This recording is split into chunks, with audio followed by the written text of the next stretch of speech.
तो सिंगोली की संधि के बारे में मैं आपको लास्ट वीडियो में बता रही थी। तो सिंगोली की संधि आप लोग जानते हैं उत्तराखंड के कॉन्टेक्स्ट में भी बहुत ज़्यादा इम्पोर्टेंट है।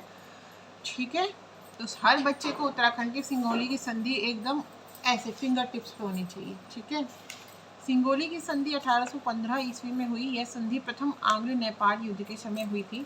इस समय भारतीय British governor general Lord Hastings थे। उल्लेखनीय है कि सिंगोली की संधि में महाकाली नदी को नेपाल की पश्चिमी सीमा के रूप में परिभाषित किया गया था। ठीक है, कब हुई थी ये?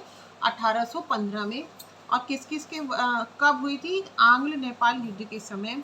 और इस समय सिंगोली की संधि जिस समय हुई उस समय गवर्नर जनरल कौन थे? तो गवर्नर जनरल थे लॉर्ड हेस्टिंग्स। 1800 इससे ये क्वेश्चन भी याद हो गया मॉडर्न हिस्ट्री का कि भाई 1815 में कौन थे गवर्नर जनरल? Lord Hastings. ठीक है, तो इसमें जो मेन इसकी उल्लेखनीय बात है वो ये है कि सिंगोली संधि में महाकाली नदी को नेपाल की पश्चिमी सीमा के रूप में परिभाषित किया गया। ठीक है, अब नेक्स्ट जो टॉपिक है वो है स्वतंत्रता संग्राम एवं राष्ट्रीय आंदोलन। तो इसमें क्या है? जेम्स एंड्रम रैमजे भारत के किस गवर्नर जनरल का वास्तविक नाम था? तो ये था Lord Dalhousie. James एंड्रम Ramsay Bharat के गवर्नर जनरल लॉर्ड डलहौजी का वास्तविक नाम था। लॉर्ड डलहौजी ने भारत में 1848 से 1856 तक गवर्नर जनरल के रूप में कार्य किया। डलहौजी के कार्यकाल में ही भारत में पहली बार 1853 में मुंबई एवं ठाणे के मध्य रेलगाड़ी चलाई गई। ठीक है, तो जिनको डलहौजी बोलते हैं उनका मेन नाम क्या था ये तो सब लोग भूल ही गए हैं। ये नाम है जेम्स एंड्रम रैमजे। ठीक है, अब है 1857 के विद्रोह के समय भारत का गवर्नर जनरल कौन था? तो ये थे लॉर्ड कैनिंग। 1857 के समय जब विद्रोह हुआ था इतना बड़ा, लेकिन वो बात अलग है कि वो सफल नहीं हो पाया। कुछ लोग हमारे यहाँ हमेशा ही जयचंद टाइप के और गद्दार टाइप के पाए गए हैं, तो वो सफल नहीं हुआ, वो एक अलग बात है। लेकिन उस समय हमारे गवर्नर जनरल थे लॉर्ड कैनिंग। ठीक है, अब देखिए इसकी एक्सप्लेनेशन भी मैं आपको बता रही हूँ। 1857 के विद्रोह के समय लॉर्ड कैनिंग भारत के गवर्नर जनरल थे। लॉर्ड कैनिंग भारत का अंतिम गवर्नर जनरल एवं प्रथम वायसराय थे। लॉर्ड कैनिंग भारत का अंतिम गवर्नर जनरल एवं प्रथम वायसराय थे। इसके साथ ही वायसराय अब ब्रिटिश क्राउन के अधीन हो गया। इसके साथ ही ब्रिटिश क्राउन अब वायसराय अब ब्रिटिश क्राउन के अधीन हो गया। हिंदुस्तान सोशलिस्ट रिपब्लिक आर्मी की कब स्थापना हुई? ठीक है, तो ये हुई 1928 ईस्वी में। भगत सिंह और सुखदेव ने चंद्रशेखर आजाद के नेतृत्व में सितंबर 1928 में दिल्ली के फिरोज शाह कोटला मैदान में एक बैठक कर हिंदुस्तान सोशलिस्ट रिपब्लिक आर्मी का गठन किया। इसके केंद्रीय कमेटी में सुखदेव, भगत सिंह, चंद्रशेखर आजाद, शिव वर्मा और पीएन घोष प्रमुख थे।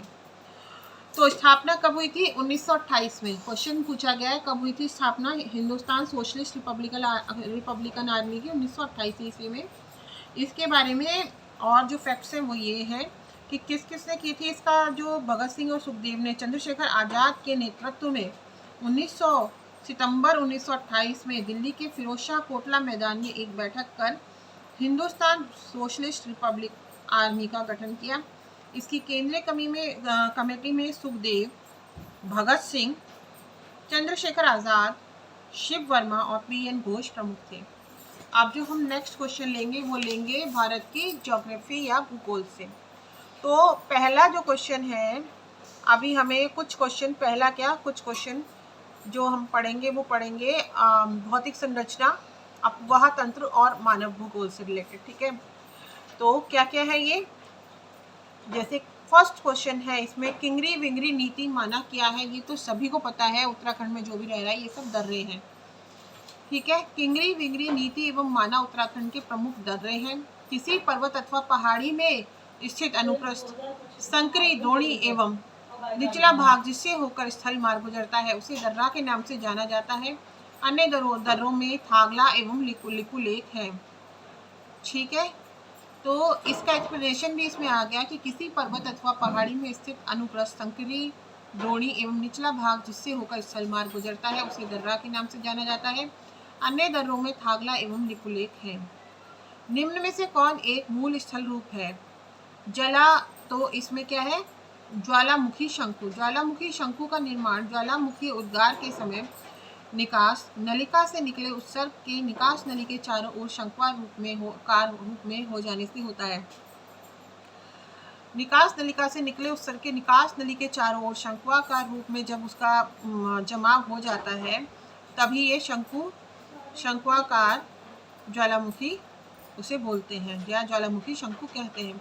जबकि इस शंकु का मध्य भाग एक गर्त के रूप में विकसित होता है। ज्वालामुखी शंकु मूल स्थल रूप है और बाकी ये है मोनाडनॉक, अवशिष्ट पर्वत, अपरदनात्मक जलप्रपात, ये सब मूल रूप से स्थल रूप नहीं है। ठीक है, अब है निम्न में से कौन सा एक समय की प्राकृतिक इकाई नहीं है, तो है इसका आंसर है मानक समय। तो उष्ण कटिबंधीय वर्ष ये भी नहीं है, चंद्रमास भी नहीं है, दिवस दिन भी नहीं है। प्राकृतिक इकाई क्या है इसमें? मानक समय। मानक समय इन्होंने पूछा है, प्राकृतिक इकाई नहीं है। उष्ण कटिबंधीय वर्ष भी प्राकृतिक है, चंद्रमास, दिवस, ये सब प्राकृतिक है। ओनली मानक समय नहीं है, क्योंकि इसको हमने खुद बनाया हुआ है। मानक समय को हमने एज्यूम किया हुआ है अपने कैलकुलेशन की इजीनेस के लिए, इसीलिए मानक समय की काल्पनिक इकाई है, न कि प्राकृतिक। जबकि उष्ण कटिबंधीय वर्ष, चंद्रमास, दिवस समय की प्राकृतिक इकाई है। पृथ्वी पर समय के निर्धारण हेतु अक्षांश एवं देशांतर जैसी काल्पनिक रेखाओं को खींचा गया है। प्रत्येक देश का अपना एक मानक समय होता है। जैसे भारत का मानक समय 82.5 डिग्री पूर्वी देशांतर रेखा है। अच्छा, अब अगला क्वेश्चन है, देखिए हमें कुछ मिलान करने के लिए दिए गए हैं, जैसे बिस्ट दुआब, बिस्ट है ये बिस्ट। देखिए हमारे यहाँ उत्तराखंड में होते हैं ना बिस्ट, अब ये है बिस्ट दुआब। अब है बारी दुआब, रचना दुआब, चाच दुआब। तो बिस्ट दुआब कहाँ पे है? इनमें बस बीच में षटकोण की जगह आधा सा लगाया हुआ है। ठीक है, यही अंतर है। तो व्यास और सतलज के मध्य है ये बिस्ट दुआब। बारी दुआब कहाँ है? रावी और ब्यास के मध्य। और रचना दुआब है रावी और चिनाब के मध्य। ठीक है, और चाच दुआब कहाँ है? चिनाब और झेलम के मध्य।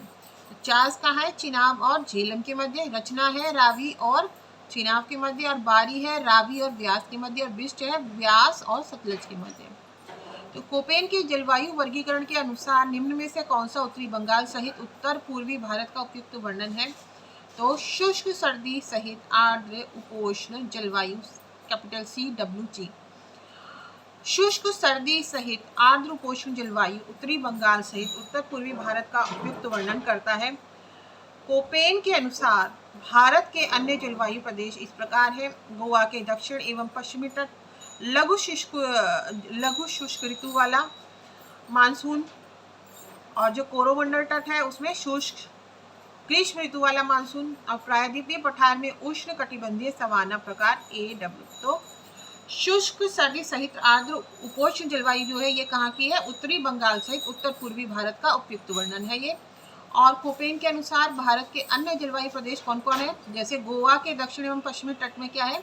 लघु शुष्क ऋतु वाला मानसून।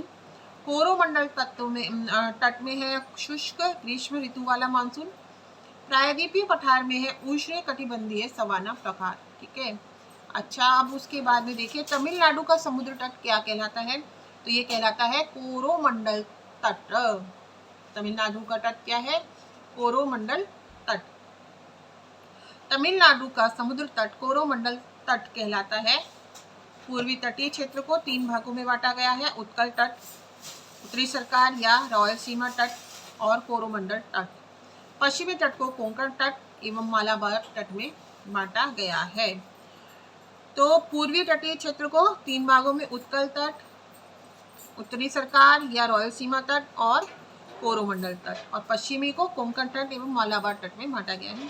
प्रायद्वीपीय भारत की सबसे लंबी नदी कौन सी है? तो गोदावरी है। प्रायद्वीपीय भारत की सबसे लंबी नदी गोदावरी है। गोदावरी गंगा नदी के पश्चात भारत की दूसरी सबसे बड़ी नदी है। इसकी लंबाई लगभग 1465 किलोमीटर है। गोदावरी नदी का उद्गम कहाँ से होता है? तो महाराष्ट्र की त्र्यंबक पहाड़ी से। गोदावरी नदी का उद्गम स्थल महाराष्ट्र के त्र्यंबक पहाड़ी है। इसकी सहायक नदियों में प्राणहिता, वर्धा, वेनगंगा, इंद्रावती और पूर्णा है। भारत में सर्वाधिक सिंचाई विस्तार प्रतिशत वाला राज्य कौन सा है? तो पंजाब। कुल क्षेत्रफल के प्रतिशत की दृष्टि से सर्वाधिक सिंचाई विस्तार पंजाब राज्य में है। यहाँ राज्य के कुल क्षेत्रफल का 97.8% क्षेत्रफल पर सिंचाई सुविधा उपलब्ध है, जबकि क्षेत्रफल की दृष्टि से उत्तर प्रदेश सर्वाधिक सिंचित विस्तार वाला राज्य है। अब सर्वाधिक सिंचाई प्रतिशत क्योंकि पंजाब में है, तभी तो वो जो एग्रीकल्चर है उसमें इतना आगे है। भले ही क्षेत्रफल में उत्तर प्रदेश ज़्यादा है, क्षेत्रफल में इसलिए ज़्यादा है क्योंकि उत्तर प्रदेश का क्षेत्रफल है भी तो ज़्यादा ना, लेकिन परसेंटेज वाइज जब आप निकालोगे तो परसेंटेज कहाँ है ज़्यादा, वो पंजाब राज्य में है। ठीक है, तो इससे एक तथ्य ये भी निकलता है कि जहाँ ज़्यादा सुविधाएं होती हैं वहाँ ज़्यादा विकास भी होता है। तो भेदभाव और आपसी लड़ाई में आप लोग समय ना गुजारें, अपने विकास पे समय डालें। कौन क्या कह रहा है इन सब चीज़ों पे ध्यान ना दें, ज़्यादा से ज़्यादा समय कुछ ना कुछ सीखने में ही बिताएं अपना आप लोग। अब देखिए 2011 की जनगणना के अनुसार भारत में निम्नलिखित राज्यों में से किस राज्य में न्यूनतम लिंग अनुपात है, तो ये है हरियाणा में। जनगणना 2011 के अनुसार भारत का कुल लिंग अनुपात 943 है, 943, ठीक है, 943। भारत के सर्वाधिक लिंगानुपात में केरल का प्रथम स्थान है, जिसका लिंगानुपात 1084 है, जबकि सबसे कम लिंगानुपात वाला राज्य हरियाणा है। यहाँ 1000 पुरुषों पर 869 महिलाएं हैं, 879। अब पंजाब का लिंगानुपात कितना है, 895, ओडिशा का है 979 और राजस्थान का लिंगानुपात है 928। तो वहीं पे तो वो पिक्चर बनी है जिसमें वो कहता है क्या हमारी छोरियां क्या चोरों से कम है, ये हरियाणा का डायलॉग है ना। आप देखिए कि जहाँ लिंगानुपात सबसे कम है वहीं पर ऐसे पिता भी बने जिसने अपनी बेटी को कुश्ती में कहाँ तक पहुँचाया। तो हम कहाँ रहते हैं उससे हमारा विकास तय नहीं होता, हमारे पास क्या सोच है, हम अपने जीवन के प्रति क्या दृष्टि रखते हैं, हम ऊंचे सपने देखते हैं या नहीं, या हम वही देखते हैं कि हमारे आसपास के लोग जो कर रहे हैं हम भी वही करें। तो हमारी विकास की यात्रा कहाँ तक जाएगी इस पर निर्भर है कि हमने यहाँ से कितना ऊंचा सोचा है। तो बच्चों सपने छोटे आप लोग मत देखिए, ये हो सकता है आप लोग टुकड़ों में पूरा करें। ये नहीं है कि अगर कुछ बच्चे हैं जिनकी आर्थिक स्थिति कमज़ोर है और वो सोचे हम भाई SDM से नीचे तो पोस्ट ज्वाइन ही नहीं करेंगे, लोक सेवा आयोग के थ्रू हमें तो फर्स्ट नियुक्ति SDM की ही चाहिए। मान लिया SDM का पेपर ही नहीं हुआ है आपका 3-4 साल तक, उसमें सिलेक्शन नहीं हुआ है, तो आप लोग पहले इन बिटवीन कोई ग्रुप C की भी अगर जॉब आपकी हो जाती है तो उसको ठुकराइए मत, क्योंकि जब अपने हाथ में आप सुदृढ़ हो जाएंगे फाइनेंशियली तो तैयारी करने के लिए जो संसाधन होते हैं उनको आप आराम से जुटा पाएंगे। और जो अनावश्यक तनाव होता है खाली बैठ के बेरोजगारी का बच्चों, वो लोग आपको नहीं होगा। आपको मेहनत नहीं परेशान करती, आपको तनाव परेशान करता है। और जब आपके पास फालतू टाइम ही नहीं होगा सोचने का तब आप बेहतर पढ़ाई कर पाएंगे बच्चों। ठीक है, तो स्ट्रैटेजी हमेशा अपनी दशा के अनुसार चुननी चाहिए। अब मान लो किसी के घर में सभी लोग वरिष्ठ अधिकारी हैं तो उसको क्या ज़रूरत है कि वो ग्रुप C के एग्ज़ाम की तैयारी करे, वो सीधे ग्रुप A के एग्ज़ाम की तैयारी करेगा, DM की तैयारी करेगा। कोई बिजनेसमैन है, अब अंबानी और अडानी के बच्चे कभी जाते हैं क्या सिविल सर्विसेज में, उनको ज़रूरत ही नहीं है, वो लोग वैसे ही तो उनकी अर्निंग इतनी है ना। लेकिन जो हमारा मध्य वर्गीय परिवार है उसी के लिए तो बनी है ये नौकरियाँ, है ना। तो हम अपना भविष्य बदल सकते हैं बच्चों, कैसे, अपनी मेहनत से, क्योंकि हमारा जन्म किसी टाटा या बिरला के यहाँ नहीं हुआ। ओनली मेहनत ही हमारा हथियार है और मेहनत से ही हम अपना भविष्य बदल सकते हैं। ठीक है, तो 2011 की जनगणना के अनुसार भारत में निम्नलिखित राज्यों, ये तो हमने पढ़ लिया था कि 1084 है हरियाणा राज्य में। ठीक है, 1084 तो केरल में है मैक्सिमम जहाँ है, मैं भी क्या बता रही हूँ आपको। हरियाणा में तो ओनली 879 महिलाएं हैं 1000 पुरुषों पर, 869 महिलाएं 1000 पुरुषों पर। ठीक है, अब ये देखिए मानसून वन मिट्टी सिंचाई परियोजनाएं और कृषि है अगला टॉपिक। तो उसमें क्वेश्चन पूछा गया है हमसे, समानांतर फसल का एक उदाहरण है, तो गेहूं और सरसों है। गेहूं सरसों समानांतर फसल के उदाहरण है। समानांतर फसल के अंतर्गत पौधों को बिना हानि पहुंचाए एक नई अतिरिक्त फसल उसी खेत से ली जा सकती है, जैसे ईख की फसल में आलू, प्याज एवं धनिया उगाना, गेहूं के साथ सरसों उगाना। गेहूं के साथ सरसों नहीं भी उगाते हैं तभी भी आपने देखा होगा कि उगी जाती है वो अपने आप साथ में कई बार। गेहूं सरसों समानांतर फसल के उदाहरण है। समानांतर फसल के अंतर्गत पौधों को बिना हानि पहुंचाए एक नई अतिरिक्त फसल उसी खेत से ली जा सकती है। जैसे ईख की फसल में आलू, प्याज एवं धनिया उगाना, गेहूं के साथ सरसों उगाना। तभी आप लोगों ने, वैसे आजकल लोग क्योंकि आटा रेडीमेड ही लाते हैं, लेकिन जो लोग गेहूं लाते हैं उन्होंने देखा होगा जब खरीदते हैं तो उसके साथ में कई बार सरसों के दाने भी बहुत सारे निकलते हैं। तो क्यों निकलते हैं? क्योंकि उसके साथ में फसल उगाई जाती है। तो अगर आपको ना भी पता हो तो आप लोग जैसे कॉमन सेंस का यूज़ करेंगे। मान लो आपको नहीं भी पता एग्जाम में, एलिमिनेशन मेथड का यहाँ पर फिर से यूज़ आता है। एक तर्क की शक्ति को आप बिल्कुल नहीं छोड़ेंगे, क्योंकि जो नॉलेज है वो तो एक रटने वाली नॉलेज है, लेकिन कितना रटेंगे? जीएस तो अथाह समुद्र है। थोड़ा सा इसको भी प्रयोग करेंगे। तो कौन सा राज्य समूह भांगड़ा नागल परियोजना के से जल प्राप्त करता है? तो ये है हरियाणा, पंजाब और राजस्थान। कौन कौन से राज्य हैं? हरियाणा, पंजाब और राजस्थान। अब इसको मैं एक्सप्लेन भी कर देती हूँ आपको, ताकि आपके दिमाग में अच्छे से ये सब बातें फिट हो जाएं। ठीक है, तो भाखड़ा नागर परियोजना हरियाणा, पंजाब एवं राजस्थान की संयुक्त परियोजना है जो सतलज नदी पर स्थित है। 1963 में निर्मित यह परियोजना देश की सबसे बड़ी बहुउद्देशीय परियोजना है। टिहरी बांध के बाद यह भारत का दूसरा सबसे ऊंचा बांध है। इसकी ऊंचाई 740 फीट है। तो कौन कौन से राज्य को ये की संयुक्त परियोजना है? हरियाणा, पंजाब और राजस्थान। तो ये सीक्वेंस में लगे हुए राज्य हैं जब आप इंडिया का मैप उठाएंगे तो। और ये सभी कहाँ पर स्थित है? ये जो हमारा भाखड़ा नागल बांध है ये सतलज नदी पर है।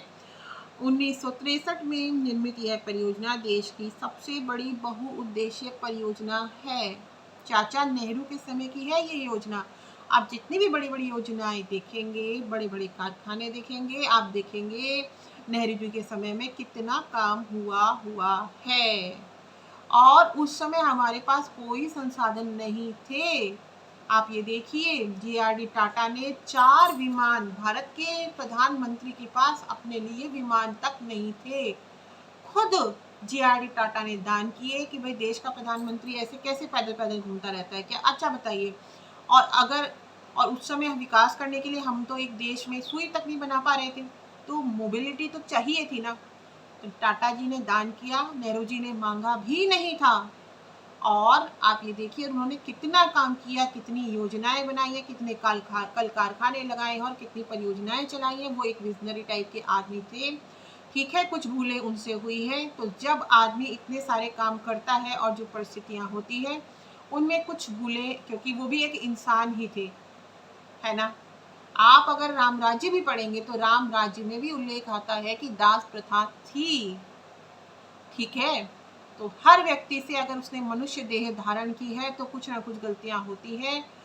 इसीलिए उन गलतियों को तो आप कम देखें, ये देखें कि इतना काम किस और प्रधानमंत्री ने बाद में किया है ना। और कुछ चीजें तत्कालीन परिस्थितियों में सही थी, अब परिस्थितियां बहुत चेंज हो चुकी है, तो कुछ चीजें चेंज भी की जा सकती है समय के साथ। ठीक है, तो अनर्गल आरोप का जो माहौल इस समय चल रहा है पुराने लीडर्स पर, वो कुछ ठीक नहीं है। क्यों? अच्छा, देखिए परिस्थितियां बदलती हैं। मान लीजिए गर्मियों में हम जो है एसी में बैठे हुए हैं, कूलर चला के बैठे हुए हैं, और आप अगर कहेंगे जनवरी में कि जनवरी में भी आप कूलर चलाएंगे, तो क्या आप बैठ पाएंगे उसमें? भाई जनवरी में तो आपको हीटर की ज़रूरत है ना। तो परिस्थितियों के हिसाब से भी एक बार जो नीति बन गई वो तत्कालीन समय में सही थी, आप लोग चेंज कर सकते हैं। किसी को ब्लेम करने की क्या आवश्यकता है? ठीक है, अब अच्छा देखिए आगे। ये मेरे विचार है, कोई राजनीतिक विचार नहीं है, एकदम न्यूट्रल है कि जिस व्यक्ति ने काम किया है उसको इज्जत दी जानी चाहिए बजाय उसकी बदनामी करने की। अच्छा, अब देखिए आगे मैं आपको बता रही थी, हाँ इसी फैक्ट में से एक फैक्ट देखो ये भी निकला कि यह भारत का टिहरी बांध के बाद दूसरा सबसे ऊंचा बांध है। तो इससे एक फैक्ट ये भी निकला कि वो टिहरी बांध हमारे उत्तराखंड में है, देश का सबसे ऊंचा बांध है। ठीक है, और इसकी ऊंचाई जो हमारा भाखड़ा नागल बांध है कितनी है? 740 फीट। कितनी है? 740 फीट। अब अगला है विश्व का भूगोल। क्या है? विश्व का भूगोल। तो ब्रह्मांड एवं सौर मंडल से पूछा गया है क्वेश्चन। पृथ्वी की भूमध्य रेखीय परिधि है लगभग कितनी है? 40,000 किलोमीटर। कितनी है?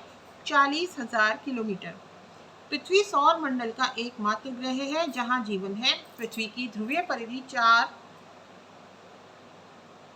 40,007 मीटर है। 4,007 4, फिर उसके बाद में 3 शून्य, फिर 7 किलोमीटर, तथा भूमध्य रेखीय परिधि 40,076 किलोमीटर है। यानी कि अब देखिए ऐसे जो है भूमध्य रेखा पर ज़्यादा है उसकी परिधि और ध्रुवों पर थोड़ी संकरी है। पृथ्वी की सूर्य से दूरी करीब 15 करोड़ किलोमीटर है। अब देखिए एक भूस्थिर उपग्रह का परिभ्रमण काल कितना होता है? तो 24 घंटे होता है। भूस्थिर, ठीक है, जियो स्टेशनरी सैटेलाइट का इन्होंने पूछा है, तो वो कितना है? 24 आवर्स। एक भूस्थिर उपग्रह का परिक्रमण काल 24 घंटे होता है। भूस्थिर उपग्रह पृथ्वी के अक्ष के लंबवत तल में पश्चिम से पूर्व की ओर पृथ्वी की परिक्रमा करता है। कहाँ से? पश्चिम से पूर्व की ओर, और पृथ्वी के अक्ष के लंबवत ही करता है, ठीक है, तथा जिसका परिक्रमण काल पृथ्वी के परिक्रमण काल 24 घंटे के बराबर होता है। अब है स्थल मंडल। निम्न में से कौन सा प्राचीन वलित पर्वत नहीं है? इन्होंने ऑप्शन दिए हैं यूराल पर्वत, अरावली पर्वत, एंडीज पर्वत और अपलेशियन पर्वत। तो इसमें आंसर है अरावली पर्वत। अरावली पर्वत प्राचीन वलित पर्वत नहीं है, ये अवशिष्ट पर्वत का उदाहरण है। अवशिष्ट मतलब बचा कुचा थोड़ा सा रह गया, बहुत पुराना है ये। वलित पर्वत है Ural, Andes, Appalachian, Himalaya, Rocky, Atlas आदि। वलित पर्वत से क्या तात्पर्य हमारा? तो तात्पर्य है पृथ्वी के आंतरिक बल के कारण चट्टानों में मोड़ या वलन पड़ जाना। वलन किसको बोला है? शुद्ध हिंदी में मोड़ को ही बोला गया है। इस तरीके से ऐसे ऐसे करके जो पर्वत होते हैं वो होते हैं वलित पर्वत। आप जलमंडल से क्वेश्चन है, सर्वाधिक तटीय अपर्दन होता है कहाँ होता है? लहरों से। सागर के तटीय भू भाग पर सागर की लहरें निरंतर आक्रमण करती रहती हैं। समुद्र तल से ऊपर वाले भाग लहरों द्वारा अपर्दित होकर क्रमशः नष्ट हो जाती हैं और अवसादों का लहरों द्वारा ही समुद्र के छिछले भाग में निक्षेपण होता है। यह काम अविराम चलता रहता है। सागर के तटीय भूभाग पर सागर की लहरें निरंतर आक्रमण करती रहती हैं, वो तो आपको पता ही है। समुद्र तल से ऊपर वाले भाग लहरों द्वारा अपर्दित होकर क्रमशः नष्ट हो जाते हैं और अवसादों का लहरों द्वारा ही समुद्र के छिछले भाग में निक्षेपण होता है। यह काम अविराम चलता रहता है, ठीक है। अब है कि निम्न महासागरीय धाराओं में से कौन सी प्रशांत महासागर से संबंधित नहीं है? तो जो ऑप्शन दिए हुए हैं, वैसे तो इसमें पहला ही ऑप्शन कनारी सही है, फिर भी मैं आप लोगों को ऑप्शंस बता देती हूँ। कनारी, क्यूरोशिवो, कैलिफोर्निया, हम्बोल्ट। तो इसमें जो फर्स्ट ऑप्शन है कनारी ही सही है।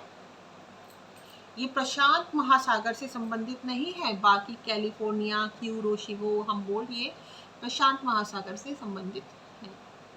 देखिए कनारी धारा प्रशांत महासागर से संबंधित नहीं है, यह अटलांटिक महासागर की धारा है। कहाँ की है?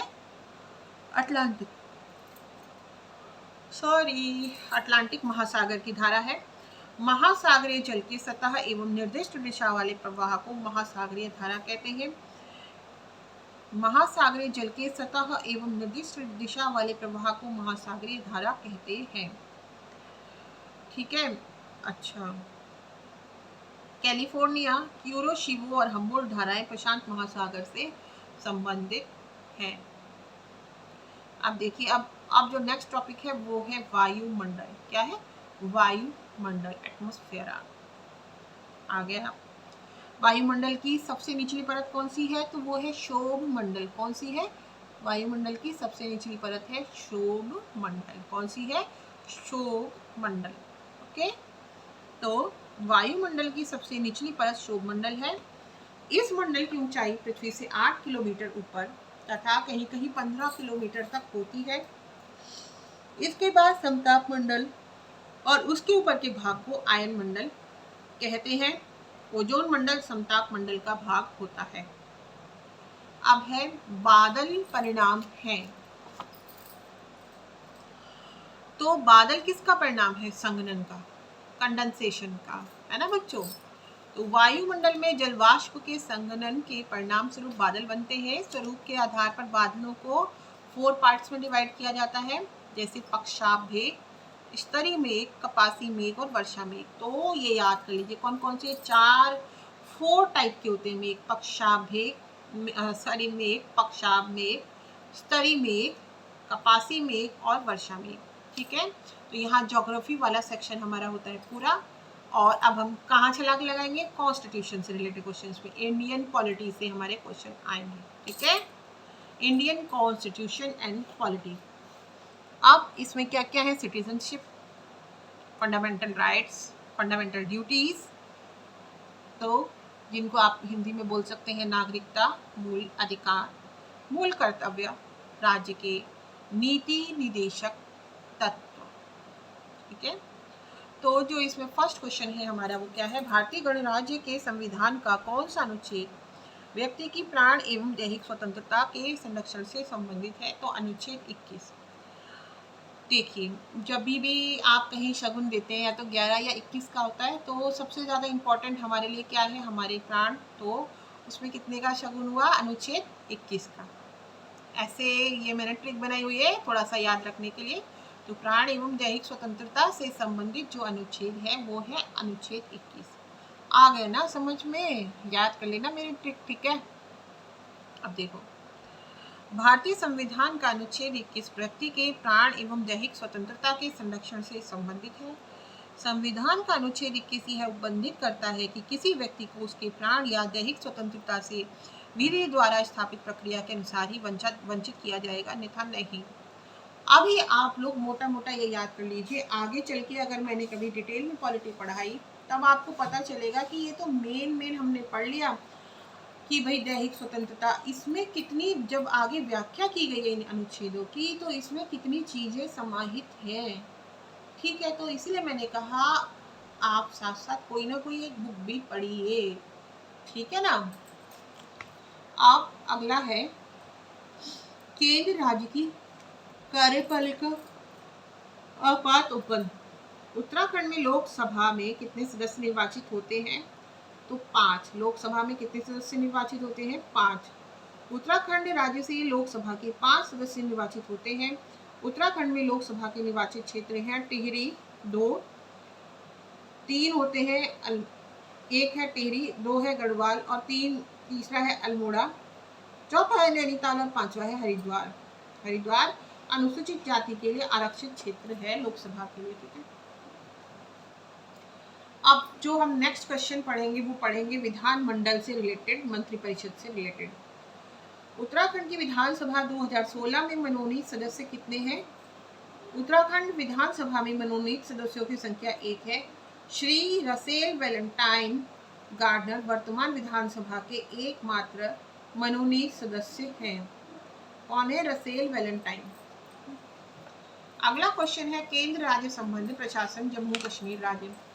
भारत के संविधान के किस अनुच्छेद के अनुसार राज्य के राज्यपाल के द्वारा मुख्यमंत्री को नियुक्त किया जाता है? तो अनुच्छेद 164 के द्वारा। संविधान 164 के अंतर्गत राज्य के राज्यपाल द्वारा मुख्यमंत्री की नियुक्ति की जाती है। अनुच्छेद 164(1) के अनुसार मुख्यमंत्री की नियुक्ति राज्यपाल करेगा और अन्य मंत्रियों की नियुक्ति राज्यपाल मुख्यमंत्री की सलाह पर करेगा। ठीक है, अब इसके आगे के क्वेश्चन नेक्स्ट वीडियो में।